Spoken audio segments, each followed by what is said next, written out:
sed. Yo creo que siempre hay sed, ¿no? Hambre y sed de su palabra. De conocerlo más, de que el Señor nos edifique y nos bendiga. Amado Señor Jesús, venimos nuevamente delante de ti, porque sí, Señor, venimos necesitados como mendigos miserables que realmente necesitan de la palabra, necesitan de que tú impactes nuestras almas, de que nos animes, de que nos permitas levantar los ojos más allá de nuestros problemas, de nuestras condiciones, más allá, Señor, de lo que pasa en este mundo que es temporal, y podamos alzar la mirada y mirarte a ti, Señor. A ti clavado en esa cruz, a ti sentado en el trono, a ti volviendo con gran gloria y poder, a ti viviendo esa vida perfecta, a ti naciendo en el pesebre, mirarte, contemplarte, clavar y poner los ojos en Cristo. Ayúdanos, Señor, a dirigir estos ojos a ti, a nadie ni a nada más, solo a ti, Señor, solo y solamente mirarte a ti, Jesús.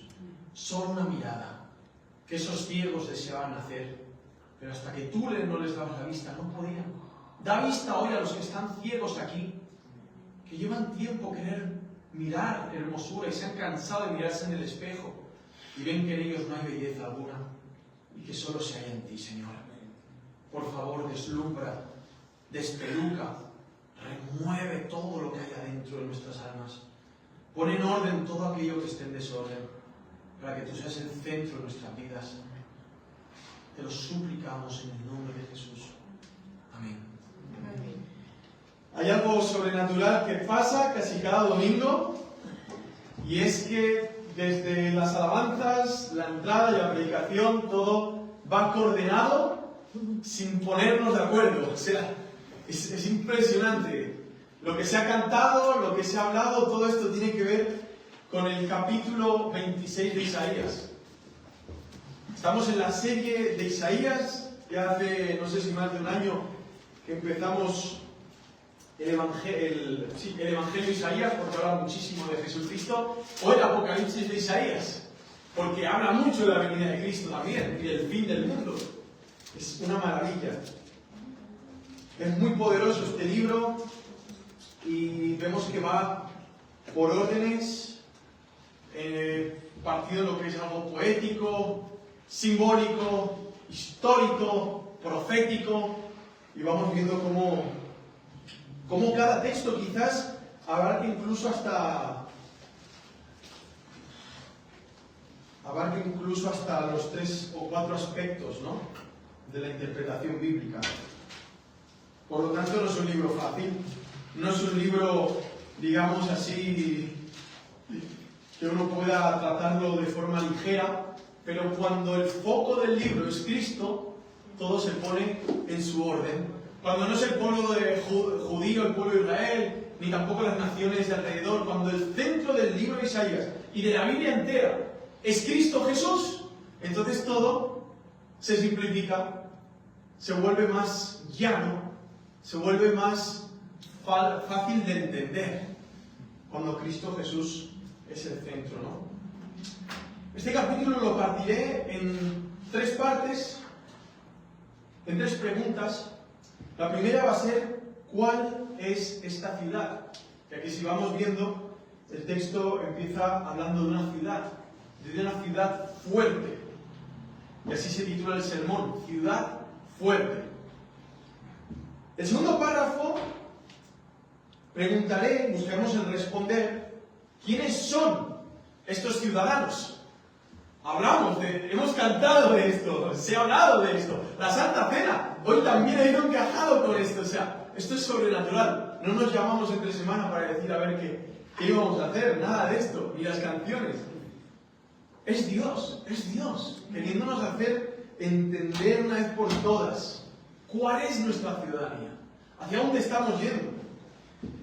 Y el último punto, que será también una pregunta, ¿quién es el que edifica esta ciudad? ¿Quién es el arquitecto de esta ciudad? Primeramente vamos a ver aquí en Isaías 26 cómo empieza. Y empieza hablando de que es un cántico. Dice, aquel día se cantará este cántico en la tierra de Judá. ¿De dónde vino Jesucristo? Jesucristo de la tribu de Judá, del linaje de David. Una maravilla. En esas tierras se cantará esto. Es un simbolismo. ¿Y qué cantarán? Mirad el cántico. Que el cántico no se canta en voz baja. Es un cántico a gritos. Se cantará esto. Ciudad fuerte tenemos. Salvación le ha puesto por muro y antemuro. Me gusta mucho cuando acabo un sermón que vengan a criticarme o a decirme si me he dejado algo. La otra vez yo le comenté algo a Mirko y me dijo, oye, pero ¿y la llave de David? Y agarré el sermón pasado, que fueron los 3 capítulos, para hablar de la llave de David. Y la anterior, Sebas me dijo, oye, vale, muy bien, pero te has dejado del capítulo 25, el versículo 10, el versículo 9 y 10, que era un clímax que me había dejado, porque el que mucho abarca, poco aprieta, ¿no? Entonces me pasó por querer abarcar mucho. Pero tiene que ver mucho cómo acaba el capítulo 25 y cómo empieza el capítulo 26, y para entender un poco el contexto, el pueblo de Israel se estaba aferrando, estaba buscando asociaciones políticas gubernamentales con Egipto, con Etiopía, con un montón de gente, en vez de decir, que tienes a Dios Todopoderoso que cambió el mar, al omnipotente Dios. ¿Dónde tienes que ir a buscar ayuda si tienes a Dios? ¿No? Y en esto dice así, la mano de Yahvé se posará en este monte. Empezamos en el 9. Aquel día se dirá, que es muy importante esto de aquel día, porque esto también lo dirá en el capítulo 26. He aquí nuestro Dios, lo esperamos y nos ha salvado. Este es Yahvé en quien esperamos, regocijémonos y alegrémonos por su salvación. La mano de Yahvé se posará en este monte, mientras que Moab será pisoteado en su sitio como se pisa la paja en el agua del muladar. Y allí dentro se extenderá sus manos como el nadador al nadar. Pero él abatirá su soberbia y el esfuerzo de sus manos, y derribará tus altos inexpugnables muros. Los abatirá en tierra hasta él mismo polvo. Y ahora empieza ese cántico. Es muy importante porque en aquel día se dirá, y en el capítulo 26 ya en aquel día se cantará, y tanto lo que se va a decir en aquel día como lo que se va a cantar, los dos hablan de lo mismo, la salvación del Señor. La omnipotencia de Dios para salvar. Pero también vemos que se aplica la misma omnipotencia que usa para salvar, también se usa para destruir. ¿A quiénes? A los soberbios, a los arrogantes, a los impíos. Y aquí hace el ejemplo, versículo 12 del capítulo 25, de esa ciudad que el Señor va a batir. Y hemos visto en todos estos capítulos que eran juicios a naciones, ¿no? Y en medio de esos juicios también veíamos salvación a los gentiles. Y es muy interesante porque vemos que en medio de esas ciudades que van a ser destruidas, ciudades de soberbia, ciudades de arrogancia, como hablamos de Sidón, en el capítulo, si os acordáis, Tiro, capítulo 23, que hablamos de esas ciudadelas donde había comercio, plata, había mucha pompa, mucho paganismo, ¿no? Y se decían que eran poderosos, se comparaban incluso a Dios. Y el Señor, a través del profeta Isaías, profetiza destrucción. Y ahí empezamos a ver cómo la historia de esas ciudades fueron destruidas. Y hoy en día son puras ruinas. Son puras ruinas. Sin embargo, aquí no solamente ahora empieza con otro cántico, hablando de la salvación, sino también habla de una ciudad. De una ciudad donde habla claramente de una ciudad espiritual. Y vamos a empezar a mirar cuál es esta ciudad. Porque muchos podían decir, y judíos, quizás no estaban tan lejos, pero pensaban que es Jerusalén. Bueno, ¿qué es hoy Jerusalén? Es un centro religioso donde hay un montón de religiones, donde antes estaba el templo, hay una mezquita. O sea, ¿qué es Jerusalén hoy? ¿Qué ha sido Jerusalén en todos estos años? Un centro de conflicto, el lugar donde agarraron a Jesucristo, lo rechazaron, ¿no? Jerusalén, Jerusalén, tantas veces como una gallina os quise recoger y habéis matado a mis profetas, habéis matado, ¿no?, a mis sacerdotes. ¿Qué es esa ciudad? Está claro que aquí no está hablando de una Jerusalén, de una ciudad física en sí. Está hablando de algo mucho más allá. Y lo está diciendo porque está hablando de un día especial. Así como empieza el capítulo 27, aquel día Yahvé visitará. Y así vemos muchas veces cómo empieza y sigue. Hay muchos capítulos que habla de aquel día, ¿no? En el Salmo 118, el 24 al 20, dice, este es el día, nos gozaremos y nos alegraremos en él. ¿De qué día está hablando? Está hablando del día de la venida de Cristo. Y aquí se mezclan entre la primera venida y la segunda. Las dos venidas han sido gloriosas, pero la última será para finalizar, instaurar esa gran ciudad. Esa Jerusalén celestial que vemos en Apocalipsis, ¿no? Jesucristo dijo en Juan 14:2, en la casa de mi Padre muchas moradas hay. Se ha hablado, se ha cantado. Si así no fuera, yo no os lo hubiera dicho. Pero voy pues a preparar lugar para vosotros. Hermanos, nos espera una morada para aquellos que pueden cantar, para aquellos que pueden decir, he aquí nuestro Dios, volvemos al versículo 9 del capítulo 25, nos ha salvado. Este es Yahvé en quien esperamos. Aquellos que están esperando en el Señor, en medio de la aflicción, en medio de las tentaciones, en medio de los ataques del diablo, aquellos que están esperando pacientemente al Señor, aquellos que aguardan con alegría, con esperanza, no solamente ya esa salvación experimentada, sino esa salvación que un día experimentaremos siendo libertados de esta pecaminosidad en la que vivimos. Como decía Pablo, este cuerpo de muerte en el que estamos, donde vemos constantemente una dualidad entre el bien y el mal, entre la debilidad pecaminosa, pero también el deseo de querer agradar y amar al Señor, ¿no? Seremos salvos completamente. Y ante esto dice, los que cantan, ciudad fuerte tenemos, salvación le ha puesto por muro y ante muro. Y después sigue, dice, abrid las puertas y entrará un pueblo justo que guarda la fidelidad. Y esto es interesante porque si vemos que esta ciudad está formada de hombres y mujeres, podemos ir a Apocalipsis 21. Y en Apocalipsis 21 vemos que las columnas de este templo, del templo de esta ciudad hermosa, dice que son,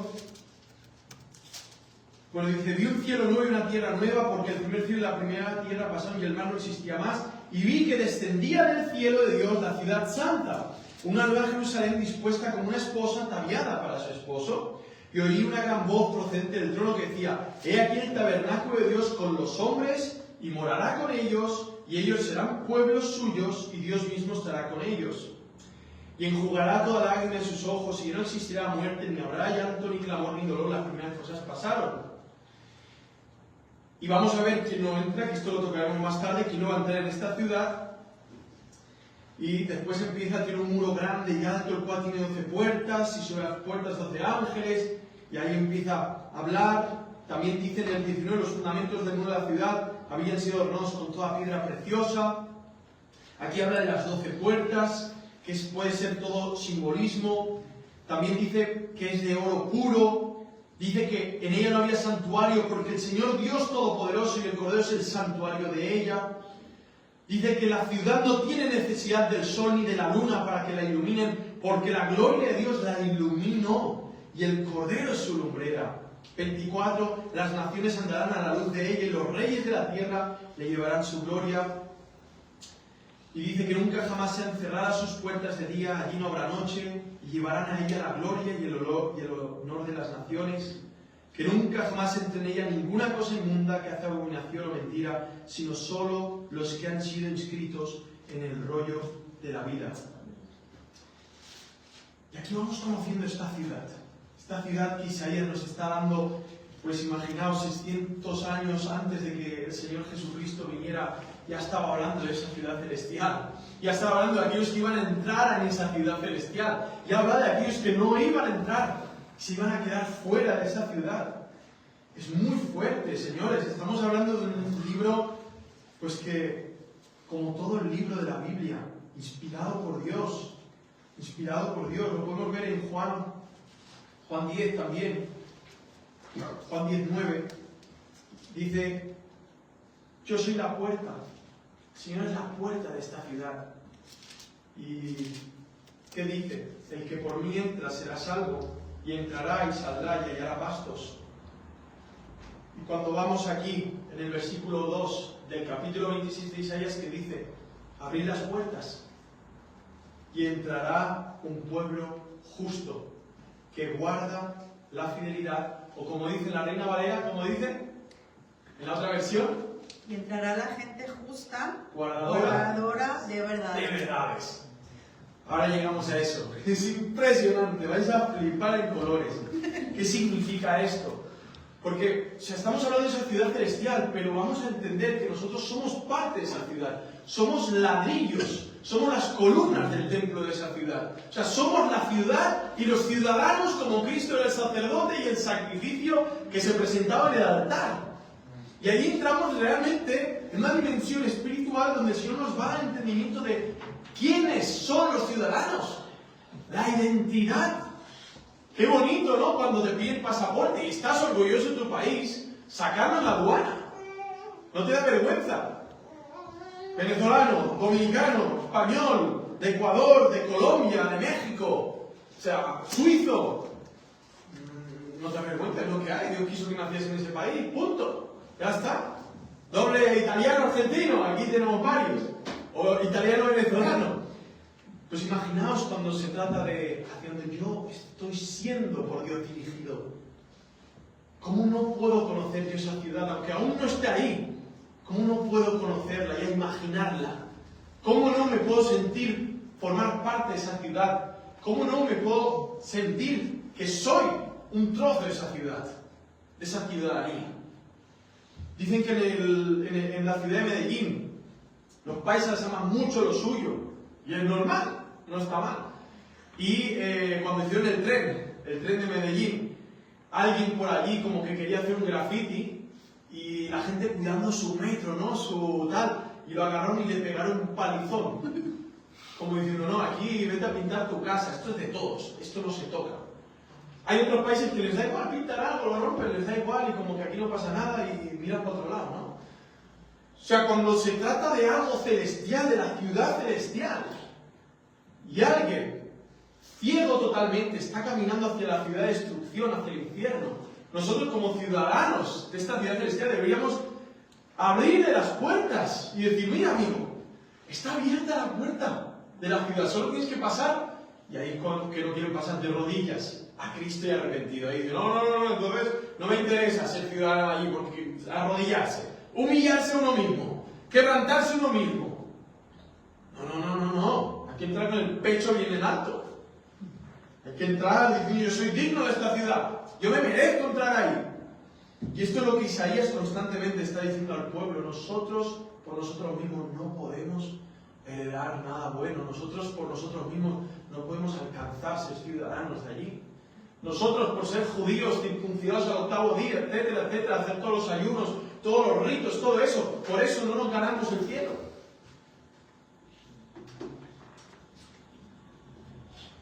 También dice en 1 Timoteo 3:15 que la iglesia de Dios es estandarte y baluarte de la verdad. La iglesia de Dios está encargada de tomar la verdad que está en la Biblia, solidificarse y luego de que esté sólida en nuestras vidas, levantarla en alto. Como parte de esa ciudad, una ciudad que es verdadera y que sus cimientos son la verdad. No es una ciudad edificada en mentiras, como vemos en el mundo, en religiones que edifican su religión en base a una falacia, en base a mentiras, promesas vacías de paz y de tranquilidad. Pero nunca hay paz, nunca hay tranquilidad, nunca hay seguridad de dónde te vas a ir después de la muerte en las religiones de este mundo. Siempre tienes que estar haciendo cosas, que si el Ramadán, que si confesarse 1000 veces a un párroco, a un sacerdote, que si comer la hostia, todo eso. Nunca hay paz. Nunca hay paz. Pero para nosotros hay esa seguridad, porque no se trata de nosotros, se trata de Cristo. Abrir las puertas entre un pueblo, y es muy interesante, la palabra pueblo aquí es la palabra Goy. Goy es gentiles, que también se puede traducir igual a animales. Y aquí lo que Isaías está haciendo, que lo está haciendo constantemente, es desmarcar el monopolio de la salvación que tenían los judíos, diciendo, no señores, el Señor va a salvar de toda tribu, lengua y nación. Y aquí cuando pone esto, un pueblo o gentes, habla de los Goy. Entrará gente que no tiene por qué ser judía. Y esa gente guardará la verdad. Y la palabra guardar, y aquí ya respondiendo a nuestro segundo punto, ¿quiénes son estos ciudadanos de esta ciudad? Que he intentado a través de versículos ahí, que os la imaginéis, entre lo que es lo físico, lo espiritual, la iglesia, lo que Dios prepara. ¿Quiénes son estos ciudadanos? Estos ciudadanos son los shamar, que son los guardadores. Los que guardan, como hablamos en el estudio el miércoles, Casa de Cristóbal, ¿no? Los que guardan, los que atesoran estas verdades. Como en el versículo que leíamos en 1 Juan capítulo 2, y en esto sabemos que somos sus discípulos si guardamos sus mandamientos. Pero que conocemos la verdad. En esto sabemos que conocemos la verdad en que guardamos sus mandamientos. Gracias. Y meditamos en esto, ¿no? Que era el guardar, que era el guardar. En la palabra hebreo, guardar es llamar. Que guardar implica muchas cosas. Custodiar, guardar, cuidar y algo mucho más allá, que aquí se os va a ir la cabeza a todos. Significa hacer un cerco de espinas. Si tú querías guardar tu huerta, haz un cerco de espinas. Y lo vemos en África, no sé, aquí que estuvo Cristóbal, si donde están las ovejas y tal se ponía un cerco de cardos, de espinas. ¿Y sabes qué se hacían con ese muro? No es que se ponía así, no. Se entrecruzaban. ¿Sabes cómo? Como la corona de espinas de Cristo. Y la palabra hebrea shamar la vemos traducida cuando dice que erizaron o como que hicieron trenzar una corona. Era el mismo trenzado que se ponía para hacer cercos protegiendo animales o huertas. Es lo mismo. Y aquí estamos viendo quiénes son estos ciudadanos. Estos ciudadanos son aquellos que tienen que llevar la corona de espinas de Cristo a nuestro alrededor. ¿Haciendo qué? Custodiando, guardando, cuidando, como Cristo custodió en su mente, guardó en su mente. ¿El qué? Nuestros nombres, el nombre de su pueblo escogido. El Señor puso todos los nombres de su pueblo escogido por gracia y se lo apretaron así con espinas. No porque se reían simplemente el rey, no, el Señor puso la cabeza y dice, sí, apretad, porque aquí estoy guardando y yo sé por quién voy a morir. Y ahí es donde los romanos dicen que le apretaban para que quedara bien apretada esa corona, de forma que le clavaron los pinchos, haciendo así que quedara custodiada en el sufrimiento cada uno de sus hijos e hijas. Y asimismo nosotros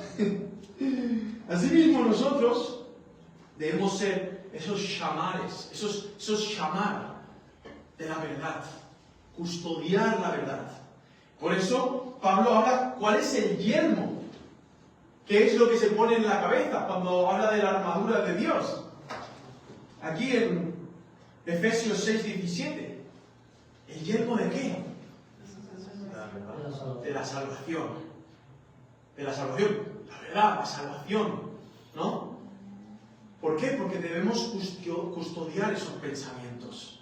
Constantemente, esos santos pensamientos que nos libran de la ansiedad, de la angustia, del insomnio, el poder pensar en estas cosas santas. Y a estos son los que se les abren las puertas. Los que van con el yelmo de salvación, los que van con esa corona de espinas. Que se les aprieta en la cabeza estas verdades eternas.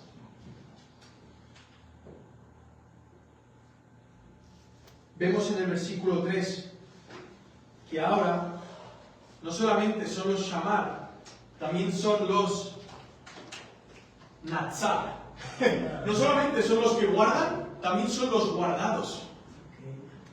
Tú guardas sus verdades Tú guardas el Evangelio en tu mente y luchas para que el diablo no ponga sus huevos en tu cabeza, para que salgan de ahí pollos locos. El Señor te guarda a ti. ¿En qué? En completa shalom, en completa paz. Esa paz que sobrepasa todo entendimiento, dice Jesús. Esa paz que el mundo no puede darte y no va a dar, y aunque busques toda la vida, jamás tendrás paz fuera de Cristo. La palabra natsar significa esconder. Nosotros no estamos llamados a esconder la verdad. Estamos llamados a custodiarla en nuestras mentes, a guardarla en nuestras mentes. Pero el Señor, en su fidelidad, en su pacto de gracia con su pueblo, uno de sus roles es esconder a su pueblo de los juicios, que eso lo está predicando el amado médico en Apocalipsis, que son protegidos de esos escorpiones diabólicos, ¿no? Estamos viendo. Y no solamente los esconde, sino que los protege y los retiene. ¿De qué? De escapar debajo de su cobertura. Nos retiene. El salmo que se canta, tu fidelidad me persigue. Él nos retiene porque nos persigue amorosamente, constantemente, no nos deja en nuestra pecaminosidad, no nos deja que orquestemos un ecosistema vicioso y centrado en nosotros mismos, lo quiebra, lo rompe, y ya lo permite por un tiempo, pero por poco. Y dice que el Señor nos guardará en completa paz aquellos cuyo pensamiento en ti persevera. Y la palabra pensamiento aquí es la palabra yatzar, que significa aquellos que están moldeando, formando resoluciones, determinando, teniendo determinaciones y teniendo una condición. Y esto es lo que pasa cuando alguien medita las verdades eternas. La palabra de Dios te está moldeando a ti y tú estás teniendo una foto de lo que meditas. Y eso en tu imaginación baja al corazón y crea un impacto. Crea paz, crea gozo, crea esperanza. Cuando meditamos en las verdades que Dios nos ha llamado a custodiar en nuestras mentes. Cuando tenemos un tiempo, y esto lo tiramos por ahí, la televisión, el entretenimiento, y tenemos un tiempo para meditar en su palabra. Y como decía el salmista, en mi meditación hubo un fuego dentro de mí. Es tan agradable, es tan hermoso meditar en las verdades de Dios, cuando realmente dejamos de pensar en todos los problemas y empezamos a meditar en la verdad, en la Biblia, en Cristo, en el Evangelio. Y no solamente una vez, perseverar en ello constantemente, ¿no? Y aquí sigue repitiendo y dice, confiad en Yahvé perpetuamente, porque en Yahvé está la roca de los siglos. Qué bonito. ¿Cómo no meditar en Él? Si en Él está la firmeza, si en Él realmente está la solidez, ¿cómo no meditar en Él? ¿Cómo no tener una vida de constancia y perseverancia en poner a trabajar nuestras neuronas en base a quién es Dios? ¿Cuánto tiempo pensamos en el Señor? ¿Cuánto tiempo realmente debería fluir, no es de cronómetro? Bueno, voy a meditar 10 minutos, ¡tac! Debería venirnos a la mente, ¿no? A veces uno puede estar súper ensalzado y focalizado y perder de vista al Señor. Y uno se va dando cuenta que ya no hay casi paz, está perdiendo el gozo, está perdiendo la esperanza, ya la ansiedad empieza a venir al corazón, las preocupaciones, cualquier cosita ya nos afecta, que si el compañero de trabajo esto, que si el jefe, que si esto, que si mi mujer, mi esposo, que tal y cual. Frena, ¿qué pasó aquí? ¡Ay! Dejé de meditar, dejé de pensar en Cristo, dejé de pensar qué ciudad me espera y de dónde yo soy ciudadano. Pensé de estar mirando a aquel que da sentido a mi vida. Por consecuencia, empecé a actuar como una persona terrenal. Por consecuencia, empecé a tomar decisiones como una persona que su esperanza y su vida está solamente a fin de mes por el salario que pueda llegar. Imaginaos vosotros qué vida tan simple y vacía. Que su esperanza y su gozo y su motivación para vivir está en acabar la carrera universitaria. o está en ser el mejor en lo que hace, o está en poderse casar con la mujer más hermosa del barrio, o el hombre más rico del pueblo, y en eso está la vida. Imaginaos.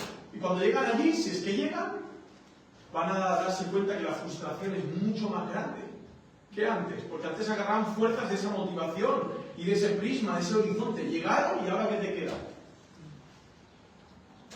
Qué vida tan desgraciada, ¿no? Qué vida. Qué vida. 1 Corintios 2:16 dice: porque ¿quién conoció la mente del Señor? ¿Quién lo instruirá? Pero nosotros tenemos la mente del Mesías. Y pero, ¿cómo? Que yo te, o sea, pregúntatelo a ti mismo. ¿Tengo la mente del Mesías? O sea, espera. Es que estoy sordo o no entiendo bien. Tengo un tapón así de cera en el oído. ¿Tienes la mente del Mesías? No lo estás entendiendo. Te lo vuelvo a preguntar. ¿Tienes la mente del Mesías? Piénsalo. ¿Tienes la mente del Mesías? La mente de Jesús. ¿Tienes la mente de Jesús? ¿Tengo la mente de Jesús? ¿Qué significa esto? Estoy muy alto. Yo lo medité y decía, madre mía, pienso como Jesús. ¿Cómo pensaba Jesús? ¿Qué le corría a él por la cabeza? O sea, qué fuerte. Qué fuerte. La palabra aquí es nous, que es un parecido a yatzar, que sería, tengamos la mente de Cristo, moldeemos nuestras mentes al molde de la mente de Cristo. Tomemos la resolución que tomó Cristo. Formemos diariamente, por eso dice, en cuyo en ti persevera, pensamiento en ti persevera, formemos nuestra mente, determinemos y condicionemos nuestras mentes diariamente a lo que fue y a lo que es la mente de Cristo.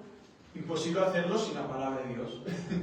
Imposible hacerlo. Por eso sale tanto místico por allá que tienen visiones y los ves luego haciendo pueblitos por allá lejos. Y no ven la Biblia. Pero eso habla de Cristo, pero un Cristo místico.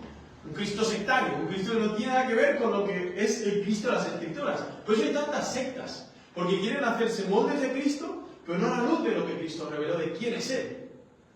Por eso hay tantas cosas tiradas de los pelos que no tienen nada que ver. Filipenses 2 también dice, haya en vosotros el mismo sentir que hubo en Cristo Jesús, ¿no?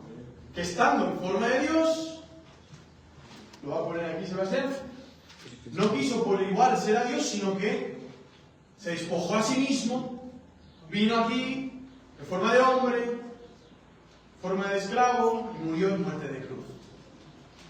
5. El cual siendo, y esta palabra, haya pues en vosotros, este sentir, habla de este pensamiento, habla del sentir. ¿Qué sientes?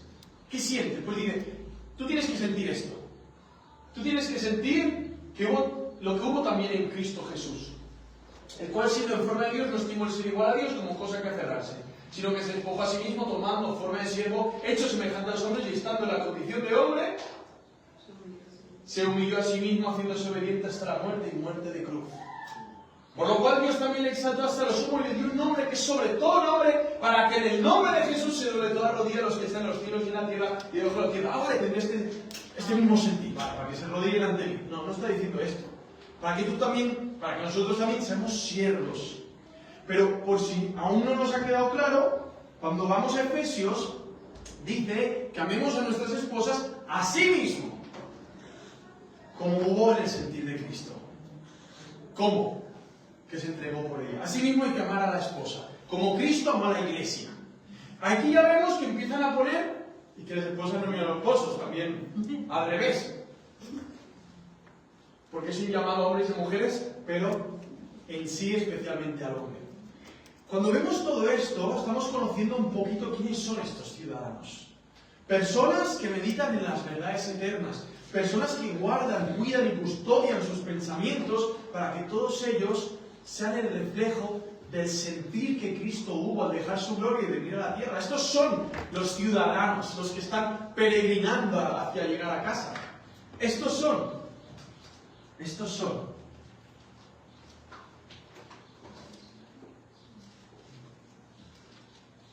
Y aquí vemos que el Señor en el versículo 5 derribará a los que moran en las alturas, y aquí pasamos otro salto porque el Señor te dice un poco de la ciudad celestial, de los ciudadanos, y ahora salta otra vez para marcarte los que no están en esa ciudad, los que no son ciudadanos de allá. Y empieza a hablar que el Señor derribó a los que moran en las alturas, humilló a la ciudad exaltada, la batió hasta la tierra y la derribó hasta el polvo. Será pisoteada por los pies del oprimido, por las pisadas de los menesterosos. Y ahora vuelve otra vez a hablar del justo. La senda del justo es recta. Tú, oh recto, allanas la senda del justo. Oh Yahvé, en la senda de tus juicios te esperamos. Tu nombre y tu memoria son el anhelo del alma. Mi alma te anhela de noche, y por ti madruga mi espíritu dentro de mí. Porque cuando tus juicios se manifiestan en la tierra, los habitantes del mundo aprenden justicia. Estamos siguiendo definiendo quiénes son esos ciudadanos. Gente que se levanta por la madrugada a buscar a Dios. No. Puede ser duro a veces, pero el que aquí ha nacido de nuevo, ¿no te has levantado una vez por la madrugada a buscar a Dios? Sí, cuando estaba muy jodido, pero no. Y por gusto y por placer, no. O sea, porque es deleitoso estar en su presencia, no. Entonces solamente aún conoces a Dios desde una posición, solo cuando sufres, no aún cuando disfrutas y cuando te gozas. Porque pensamos a veces que no va de la mano. Tenemos a veces un Dios católico romano en la cabeza que es el Dios del sufrirmiento, de la penitencia, hay que ir a misa y pegarse en el pecho todos los días. Y no. Si te sientes así, amén, gloria a Dios, arrodíllate ante Cristo. Pero cuando te levantes de esas rodillas, no puede ser que no te levantes gozoso, consolado, edificado, transformado. Y no puede ser que no quieras pasar tiempo con Él cuando seas que es la persona más hermosa con la que te has encontrado en esta vida. Amén. El único que te perdona, el único que te restaura. Entonces, si te levantas por la madrugada, tranquilo, no es insomnio, puede ser insomnio. Pero es porque Dios también te está llamando y dice, ahora, hay silencio, ven nadie aquí. Ven a hablar. Deja enredarte en las sábanas. Después estarás más cansado.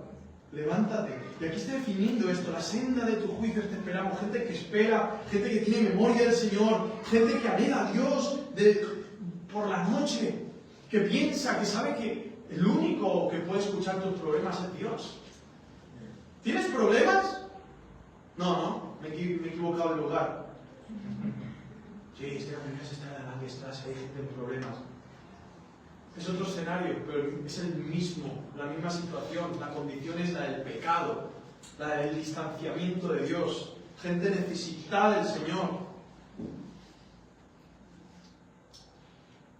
Dice, se mostrará, mirad esto, los ciudadanos estos, mirad qué hacen con los impíos, se les muestra piedad a los malvados. ¿Qué decía Jesús? Ama a tu enemigo, pon la otra mejilla. Versículo 10, se mostrará piedad al malvado, pero ¿sabes qué pasará? Que no aprenderán justicia. Aborrecerán tu mensaje. Muchos, otros más adelante que ya no los encontramos en esa ciudad. Aún en tierra de rectitud seguirá practicando el mal y no considerará la grandeza de Yahvé. Aunque alces tu mano, oh Yahvé, no la miran. Que miren avergonzados tu celo por el pueblo y que el fuego devore a tus enemigos. Un pueblo que decía creer en Dios, pero era apóstata. No querían saber nada del Señor. Y mira lo que dice, tú, oh Yahvé, nos gobernarás en paz, porque todas nuestras obras las has hecho a nuestro favor. Mirad esto, todas nuestras obras, las obras que tú puedas hacer buenas, es el Señor que las está haciendo. A tu favor, porque al final Dios te bendice a través de esas obras que Él mismo proyecta a través de ti. Y dice, oh Dios, oh Yahvé, Dios nuestro, otros amos aparte de ti nos han dominado, pero solo reconocemos tu nombre, el tuyo solo. Y aquí el pueblo de Israel reconocía, sí. Hemos sido esclavos, hemos ido al cautiverio, hemos sufrido muchas veces, pero entendemos que en medio de esos cautiverios solo tú eres el Señor. Puedes tener un jefe, puedes estar en una situación bajo una dictadura. Supuestamente hay señores con S minúscula. Pero podemos vivir ahora en dictaduras o aún en empresas donde haya gente agresiva, que se impongan, y nosotros mirar por encima de ellos y ver que hay un Señor por encima de esos señores. Y no dejarnos intimidar. y no dejarnos preocuparnos o que nos metan miedo. Tenemos el Señor de señores, Jesucristo. Los muertos no vivirán, las sombras no se alzarán, por cuanto tú los juzgaste y los destruiste e hiciste perecer su memoria. Multiplicaste al pueblo, Yahvé, multiplicaste al pueblo y manifestaste tu gloria. Ensanchaste los confines del país. Oh Yahvé, en la angustia acudieron a ti. En la angustia acudieron a ti. Cuando el agua ya está por encima de la nariz, ahí sí corrieron a ti. Derramaron la oración cuando la fuerza de tu castigo arreciaba. Cuando tú castigabas, ahí empezaban a orar.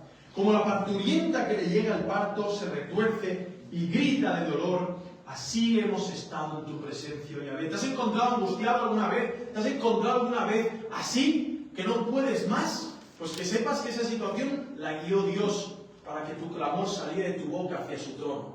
Amén. ¿Aún no te ha pasado? Si Dios quiere lo va a hacer y te va a poner en las más duras para que con tu boca invoques el nombre de Jesucristo y clames a Él. No pasa nada, podrás engañar a los hombres, podrás hacer miles de teatros, tener un armario lleno de máscaras para cada día, cada momento y cada escenario, pero si eres de Dios, Dios mismo va a llevarte a la punta del precipicio, a la esquina más severa, con la espada más afilada en tu cuello, para que en ese momento digas, Señor, Dios mío, ¿dónde estoy? ¿De qué ciudad pertenezco? No lo sé, estoy confundido. No sé hacia dónde voy, no sé qué estoy haciendo. ¿Serás tú, Cristo? ¿Realmente será aquel que murió en la cruz, al que tengo que invocar y suplicarle que me abra las puertas? Que me abra las puertas el Señor para que yo pueda entrar a guardar la verdad del Evangelio. ¿Será Él? Concebimos, nos retorcimos, pero dimos a los vientos, no trajimos salvación a la tierra ni de nación habitantes del mundo. Segundo, tercero y último párrafo. ¿Quién es el que edifica esta ciudad? ¿Quién es? Hemos hablado, ¿cuál es esta ciudad? ¿Quiénes son estos ciudadanos? ¿Quiénes no son estos ciudadanos? ¿Quién es el que edifica esta ciudad? ¿Quién es el que da pasaportes aquí? ¿Dónde está la oficina de migración? Aquí. A ver. Mirad en el 19. Tus muertos vivirán. ¿Cómo dice la Reina Valera? Resucitarán. Sus muertos vivirán, sus cadáveres resucitarán, despertad y cantad, moradores del polvo, porque tu rocío es cual rocío de hortalizas y la tierra dará sus muertos. Esta es la Reina Valera. En mi versión, la textual, la que estoy usando para este sermón, es Dios. Hemos estado escuchando a Isaías, siendo inspirado por Dios, pero ahora Dios sale del escenario y habla. Y habla Él. Lo habla desde su punto, y tengo que buscar aquí porque es impresionante. Cuando vamos al hebreo, usa lo que es el sustantivo participio desconocido masculino singular en primera persona. Pronominal sufijo primera persona. Sustantivo femenino singular absoluto. Bueno, me cuadró en la cabeza cuando leo esto. Dice en esta versión, tus muertos vivirán, y dice, con mi cuerpo muerto resucitarán. Esto es una maravilla, porque aquí Dios sale en escena y dice, con mi cuerpo. ¿Os acordáis cuando a Jesús le enseñan el templo? Mira, Señor, tal. Y dice, destruid este templo y en 3 días yo lo edificaré. Ese fue el argumento de los fariseos para crucificar al Señor. Que Él decía que iba a destruir el templo. Hermano, volvemos a lo mismo. Él es la ciudad. Él es el templo. Él es el principal ciudadano que resucitó, el primogénito de todos los resucitados. Él es la puerta para entrar a esta ciudad. Él es el camino para caminar hacia esa ciudad. Y Él es el que te da la nacionalidad para pertenecer a esa ciudad. Él lo es todo. Cristo al centro. Y el hombre donde tiene que estar. De rodillas a sus pies. Es una maravilla esto. ¿Por qué? Porque cuando habla de tus muertos vivirán, ahí sí está en plural. Pero cuando habla del cuerpo muerto, aunque lo vemos en la Valera, que dice sus cadáveres resucitarán, como habla en primera persona, tus muertos vivirán, ahí dice la versión más antigua que eso sigue siendo en primera persona. Entonces habla de que su cadáver es el que resucitará. Pero si lo interpretamos a la luz de su contexto y lo que quiere hablar, que es de la resurrección, ahí encajamos realmente que está diciendo que es en su cuerpo muerto que tú puedes resucitar. Que es en su cuerpo muerto que nosotros tenemos vida. Que es en su cuerpo muerto, en su sacrificio en la cruz, que nosotros podemos formar parte de esta ciudadanía. Y si creemos en Él, disfrutarla al máximo. ¿Cómo? Por medio de la memoria, de guardar estas verdades constantemente.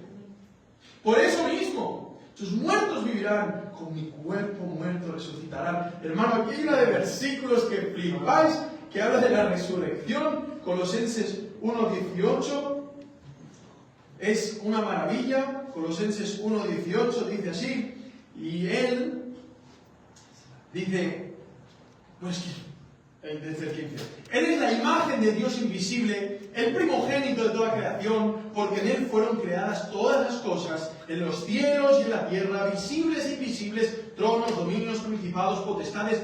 Todo fue creado por Él y para Él. Y Él es antes de todas las cosas y todo subsiste en Él. Y Él es la cabeza del cuerpo de la iglesia. Él es el principio, el primogénito de los muertos, para que en todo tenga Él la preeminencia. Es una maravilla, hermanos. Es una maravilla cuando entendemos que la inauguración de esta ciudad empieza en la resurrección, ya que es el cuerpo renovado y resucitado de Cristo. Él es el templo que ha sido levantado el tercer día. Él es el templo del cual pertenecemos. Las primicias.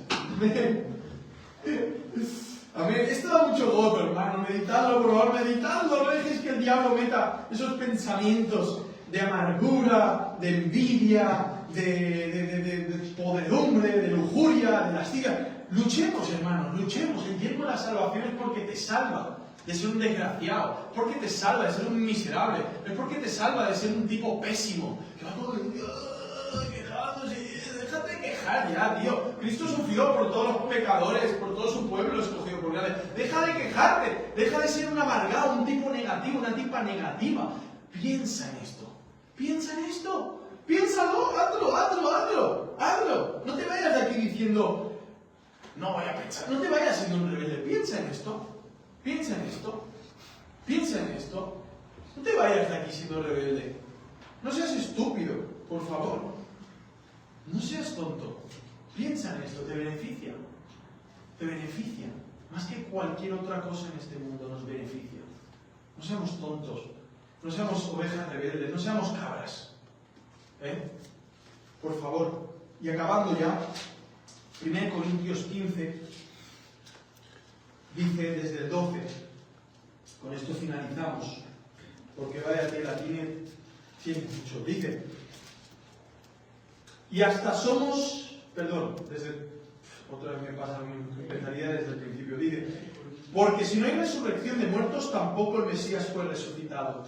Y si el Mesías no fue resucitado, vana es nuestra predicación, vana también vuestra fe. Si Cristo no hubiera resucitado, que ya te lo decía en Isaías que iba a resucitar, imaginaos vosotros si los apóstoles tenían que estar esperanzados y no que se fueron a pescar. Perdieron todo el ánimo. El Señor se lo dijo en carne propia, yo voy a resucitar desde el día, pero es que ya te lo dijo desde Isaías, te lo está diciendo. Desde los Salmos ya te lo está diciendo, desde Job se lo está diciendo, ¿sí o no, Johnny? Él está predicando una serie Job impresionante. Y al final es, oye, esta predicación, el venir aquí, la fe en Cristo, si Cristo no se hubiera levantado el tercer día de la tumba, esto es pésimo, hermano, estamos locos. Esto es de locura, esto es de psiquiátrico, que nos encierran a todos. Esto es fatal.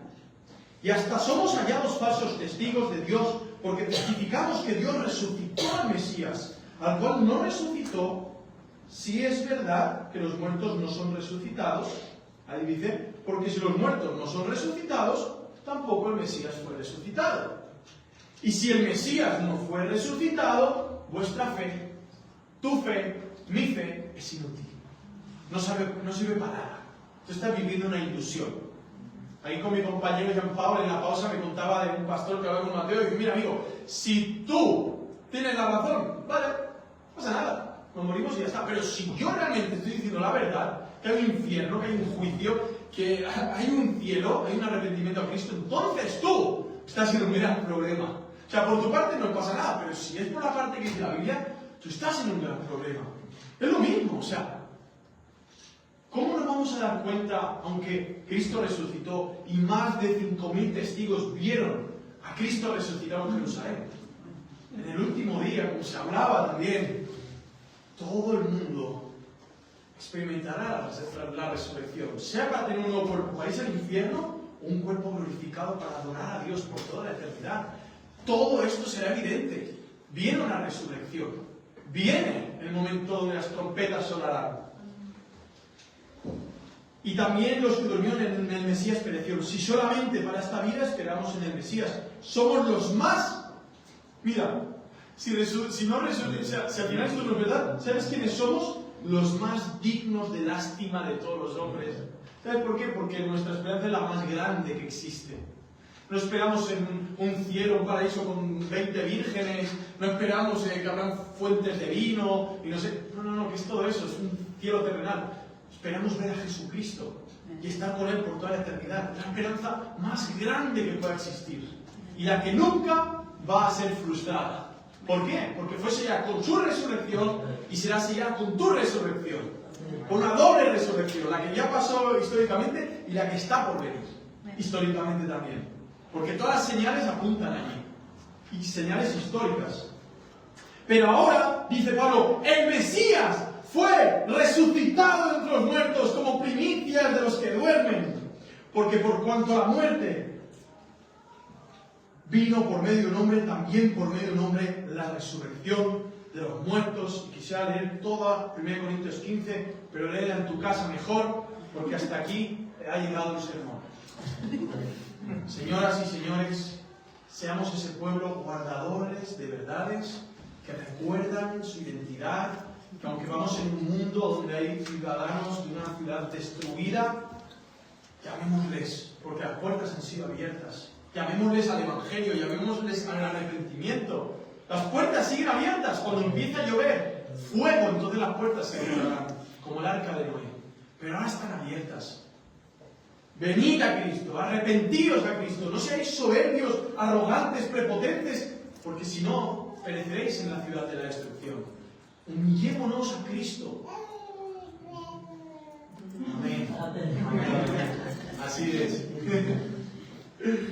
Que así sea. Amén a su palabra y como Isaías veía todo esto, así nosotros veámoslo, porque está por venir. Y el que lo vea, pero no está en Cristo, arrepiéntete, para que cuando venga lo puedas disfrutar por toda la eternidad junto a Cristo. Amén.